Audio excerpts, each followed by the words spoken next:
What up, Chicken Nuggets? Tyler here with Sports Cards Are Dope podcast, and I'm gonna hit you in today's EpiPen. Today's episode, I want to talk to you about 3 things I wish I would have known when I first got back into collecting.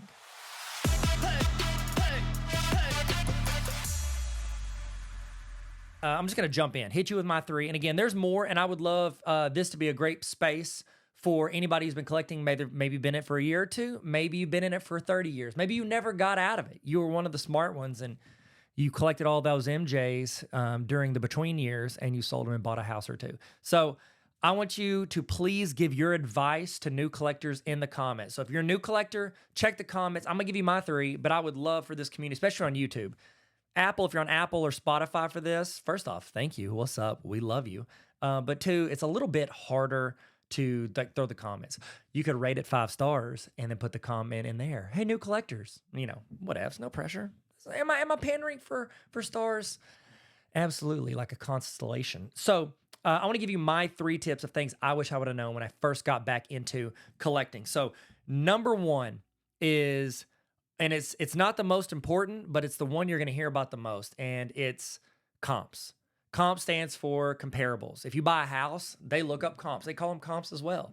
And just like with houses, just because you bought a house for $300,000 doesn't mean it's going to sell for $300,000. It could sell for $450, but it might sell for $2 if you put it on the open market. It might sit for sale for 5 years. I've had a house sit for sale in a city for 4.5 years because that city kept getting hit with tornadoes. And literally 2 months after we left, the house got hit by a tornado that we lived in. Crazy tornado alley down here in the South. It's dangerous and scary. New movie Twisters though, not bad. Okay, better not thought. I'll just say this, better not thought. And wow, that took a turn. But just because a Zillow listing's up doesn't mean it's worth that. Okay, just like anything in life, stuff is only worth what someone will pay for it. And you'll hear that in the hobby. But one of the crazy things about that is, even if it looks like somebody paid for it, it might be what they call shield bidding, which is someone having a buddy bid up on it. I bid on a Jordan Poole True Gold Prism. It was like his 3rd year Prism. It's not his best photo. He's like doing a jump shot, but they didn't take it at a good time. I've bought his 2nd year True Gold. I bought it for like $150. This one sold for over $450. And then I went in eBay. You can go look at who's bidding, and somebody with 0 like reviews was one of the people bidding it up. So I hope the person that ended up winning, they wanted to pay $450, which is $300 more than a better gold that I bought. But somebody was shill bidding their card. There's a couple accounts that they go in and they're notorious. I would bet billions of dollars that they shill bid their cards because I've seen them pop up on my timeline. I go bid, they sell higher, and then they're for sale on the exact same account a day or 2 later. And so you've got to keep in mind what I like to do to be able to catch and like verify sales. I go to Card Ladder. I pay, I think it's like $150 a year. This is not sponsored by Card Ladder. Unless Card Ladder wants to sponsor. What's up, you guys? Chris McGill from Card Ladder.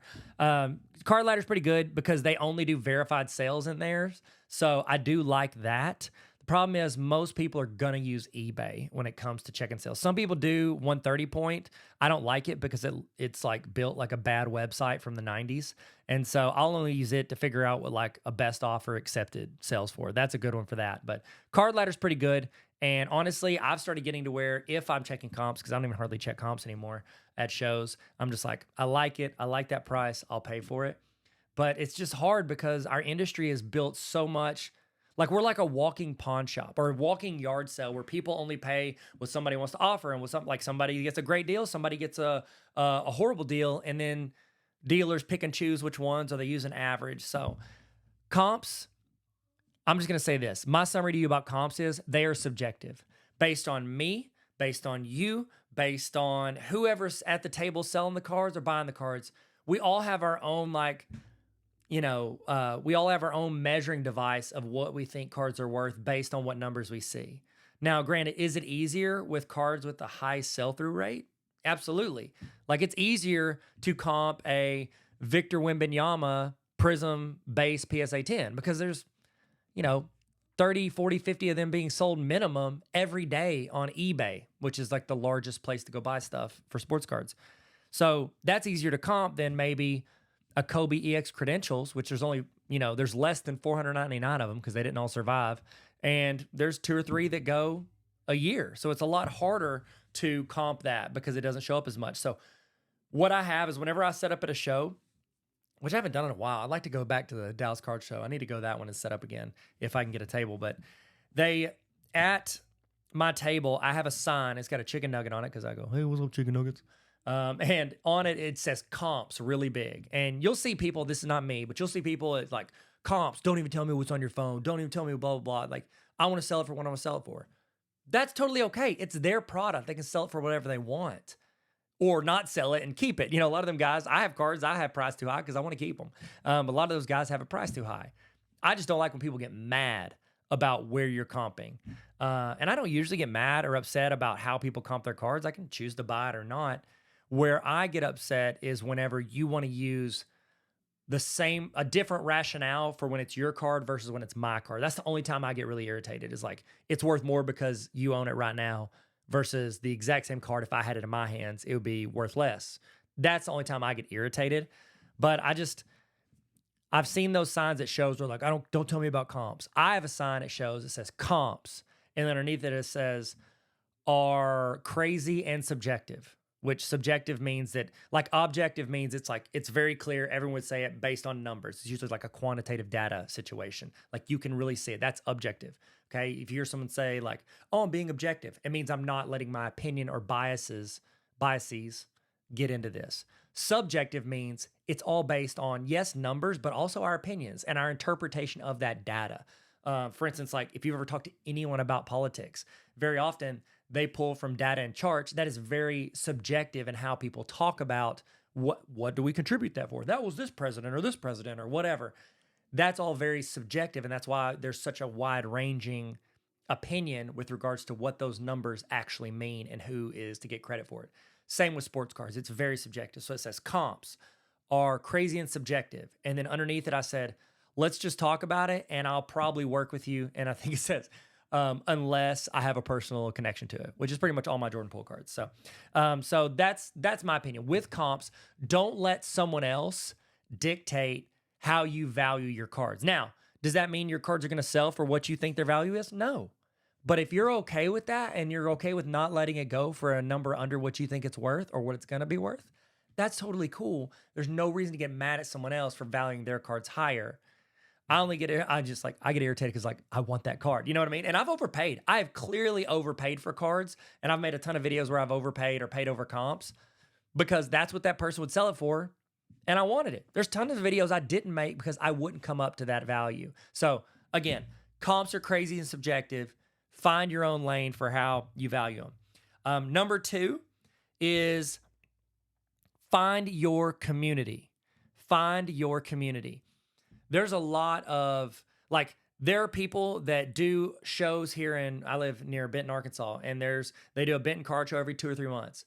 There's a bunch of dealers that hang out, their friends, like I walk in, I'm cool with a bunch of, like we have a great community of people that collect. Does that mean we all collect the same thing or we all comp the same way or I ever buy from them? Not always, but it's like cool because we vibe. And there's guys that set up at that show every time that I don't vibe with. Like I do the thing where I kind of glance at their table and keep walking because I don't want to engage in conversation because I don't vibe with them. Whenever you are getting into this space, it's just like anything else. It's like anything else. You want to find the people that you vibe with. Your vibe directs your tribe. There's probably a better way to rhyme that. Find your tribe. Find the people you like interacting with. And a lot of times, like you're here, if you're watching this far into this video, I'm assuming this is probably in the first video of mine you've seen, you might like my vibe. Dope. What's up? I'd probably like your vibe too. It's like we migrate towards people that we feel comfortable with. That's everything in every community since there were literally tribes where there were groups of people that vibed and went and hunt together or, fish together or whatever it is. Like this is not new to mankind. You know what I mean? Like we all kind of migrate towards where we feel comfortable. And I do this whenever I speak to teachers. I tell them this when working with students. I tell them, I say, I don't care if you're talking to someone who is 5 years old or 55 years old. Every human seeks to be seen and understood. You want to be seen and understood. The people that are set up at a table that you're looking at, those people want to be seen and understood. And the more we feel seen and understood around people, the more we migrate towards those groups. The sports card collecting hobby, it's like a high school lunchroom. You have different groups like, oh, those are the flippers, or those are the PSA, or that's the SGC, or that's the vintage guys, or that's the modern guys, that's the 90s inserts guys, or those are the MJ collectors. Like we all migrate to who we like, their personality and or what they collect. Like I got the chance to do Culture Collision. They had like an influencer basketball game, and I got like put in because Card Collector 2 didn't show up, and I had already offered, and they were like, yeah, we'll let this guy with way less followers than Card Collector 2 get in. And so I got to get in there. I got to interact with a bunch of collectors that I'd never met in person because I don't like do the show circuit like they do. And I very quickly realized the people that I like, the people I enjoy talking to and I vibed with, and I got to see the people that I'm like, yo, like, I'm going to be cool with you, but like, I would never want to kick it with you because of, whatever reasons, good or bad. It's just not my vibe. And I don't vibe with them. Like, that's okay. You don't have to vibe with everybody, just like you don't have to buy every card. And that brings me to my third thing. The third thing that I wish I would have known when I first got into it, and I think I've been pretty good about it. I've fallen into trends every now and then, but I've been pretty good about it. And that is, and you'll hear this from a lot of people, so I'm not the first one to say it, but I truly believe it. Collect what you like. Collect what you like. And a lot of people fall into that trend of I want to buy what's hot or what everyone's talking about, or maybe I want to jump on here and I want to get into that stock before everybody gets on it. I'm going to be an early Bitcoiner, but with sports cards. That's okay, and there's nothing wrong with that. And I do that sometimes. I got 35 Jared McCain Prism Silvers. Like I'm going to get them all graded, but like I did that one. I like Jared McCain. He's my favorite rookie from last year. I really like him. And I also think he has a great career, and I don't think I'll lose a lot of value because I think those will go up. Could I be wrong? Yeah, I had a ton of Eric Pascal's and James Wiseman cards. Okay, I lost some money on those, but I didn't go crazy into it. Buy cards that you would be cool being stuck with. That's what I recommend to people. Like, if it goes down in value and that card is in your collection, be okay with it. I'd say it's probably one of the top 5 most valuable cards I've ever purchased was this card. Where is that little guy? I think I have it somewhere. I should definitely get these cards out before I start talking and referencing them. Oh, here it is. Right here. So if you're watching on YouTube, you can see it. It's an 2003 Topps Chrome LeBron James BGS 9.5. I bought this card. It got as high as like $9,000 during the peak amount of this. So $9,000 is what this card was selling for in a BGS 9.5. I bought it for $3,200. I spent another $300 because I tried to cross it over to PSA to get a PSA 10 because the PSA 10s were going like $4,000 to $5,000 at the time. Crossed it over, PSA sent it back before they even saw it, and so I essentially have $3,500. I don't ignore that $300 I donated to PSA. I have $3,500 into this card. This card, if I stuck it at $1 on eBay and watched it go on bids, it would probably sell somewhere between $1,600 and $2,000. That's about half of what I paid for it. So this goes for about half. I could buy 2 of these for the price I bought this one. And I had it for sale like at a super high buy it now for a while on eBay, but then I eventually took it off because I'm like, one, I don't need to sell it to like make rent. Like I'm okay with being stuck with this card because I like LeBron James. I think he's, if the argument is that you're maybe the greatest player of all time, you're doing something right. And so I am cool with keeping this card and having one of LeBron's best rookie cards. Buy cards you're okay. Buy cards you're okay being stuck with, because a lot of times you may get stuck with it. All right. And whether it's a new rookie, maybe it's a prospect, maybe it's somebody who is knocking on the door, knocking on the NBA Finals door. Maybe it's one of those, or maybe you're buying goats. Goats can drop in value too, and then they can go up and then they can go down. Buy cards you're okay being stuck with. And like a better way to say it is collect what you like, buy what you like.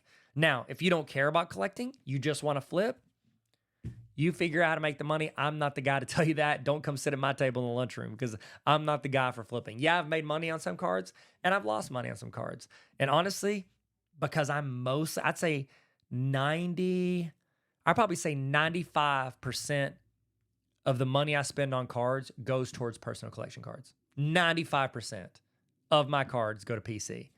And so I might not be the guy to talk to about flipping. Again, with the 5% I bought, I think I have a really good track record with making money. I buy pretty low, I'll grade, or I'll just sell it, or I'll hold it on a buy it now because I don't need it because this is not my main job, so it's a different dynamic.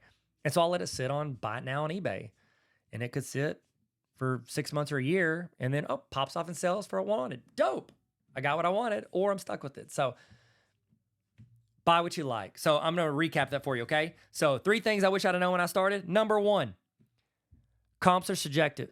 Comps are subjective. Figure out what your internal rule is and what you're okay with it, and then be willing. Don't get mad at somebody else for pricing stuff different. Number 2, find your community. Find your tribe. Find the people that you vibe with, whether it's what they collect, how they project what they collect, or who they are in their personality. Find the people that match your vibe. Find your tribe. And number 3, collect what you like. I would love for you guys, especially if you're a seasoned vet in this, please throw in the comments other tips for new collectors in case they find this video. And I hope that you guys say better stuff than me. And I hope you give better advice that I can start following. So thank you guys so much for listening. I really appreciate your time. You could have watched any video out of all the YouTube videos in all the world, and you chose this one. So really appreciate you guys. I don't know why I did my voice like that, but I appreciate you guys. Y'all be good, stay sweet, and never stop collecting. Sports cards are dope. So are you. Everybody knows it. Everybody knows it.